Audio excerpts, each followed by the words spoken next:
करते हैं। कटिहार में 5 अफगानी नागरिकों की गिरफ्तारी का मामला पेचीदा होता जा रहा है। गिरफ्तारी के एक सप्ताह बाद कई बड़े खुलासे सामने आ रहे हैं। सूत्रों के हवाले से गिरफ्तार 5 अफगानी नागरिकों में से एक गुलाम मोहम्मद ने इंटेलिजेंस के सामने आतंकी मॉड्यूल और मनी लॉन्ड्रिंग को लेकर बड़े खुलासे किए हैं। इतना ही नहीं, उसने गिरफ्तार 4 अफगान नागरिकों पर उसे धमकाने और बम विस्फोट के केस में फंसाने का आरोप लगाया है।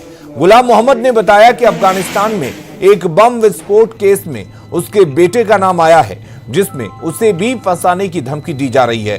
सूत्रों के हवाले से पूरे मामले पर एक्सक्लूसिव जानकारी दे रहे हैं कटिहार संवाददाता सुब्रत। कटिहार में 5 विदेशी नागरिक के गिरफ्तारी के बाद अब भी देश के कई सुरक्षा एजेंसी इस मामले पर गंभीरता से जांच कर रहे हैं।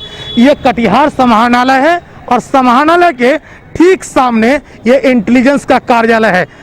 इस इंटेलिजेंस के कार्यालय से ही इस पूरे मामले का बड़ा खुलासा हुआ था। हालांकि सुरक्षा गोपनीयता के आधार पर इस कार्यालय की भीतर की जो तस्वीर है या जो हलचल है उसको हम आपको तक नहीं पहुंचा सकते, लेकिन कुल मिलाकर खुलासा कैसे हुआ था इस बात की जो सूत्र के हवाले से खबर मिला है वो आप तक पहुंचा रहे। ये गुलाम मोहम्मद है जो कि सबसे पहले इंटेलिजेंस के पास पहुंचा था या इंटेलिजेंस के ट्रैक करने पर ये इस कार्यालय तक पहुंचा था। गुलाम मोहम्मद जो बड़ा खुलासा किया था उसके हवाले से यह कहा गया था उसका बेटा आतिकुल अफगानिस्तान में बम ब्लास्ट करवाया था, जिसमें 6 आदमी अफगानी मारे गए थे।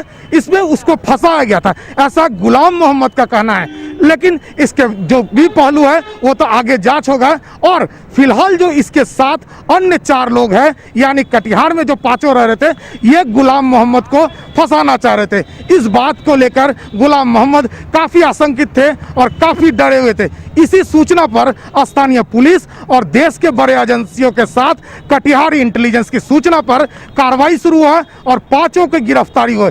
5 के गिरफ्तारी में कई बड़े खुलासा हुआ है, जिसमें मनी लॉन्ड्रिंग जैसा मामला है और हाल के दिनों में देश में जो आतंकी मॉड्यूल खड़ा करने की चर्चा हो रही थी, जिसके पीछे बैकडोरिंग फंडिंग की चर्चा है, कहीं ना कहीं ये भी लिंक अब सामने आने लगा है। फिलहाल ये 5 पूर्णिया जेल में बंद है और बड़ी बात यह है कि एक जो विदेशी नागरिक है और इन लोग को आश्रय देने वाला अब भी फरार है, जिसमें इंटेलिजेंस लगातार नजर बनाए हुए और स्थानीय पुलिस भी लगातार नजर बनाए है। और हो सकता है आने वाले दिनों में इस लाइन से और बड़ा खुलासा हो। सुब्रत, न्यूज़ 18 कटिहार।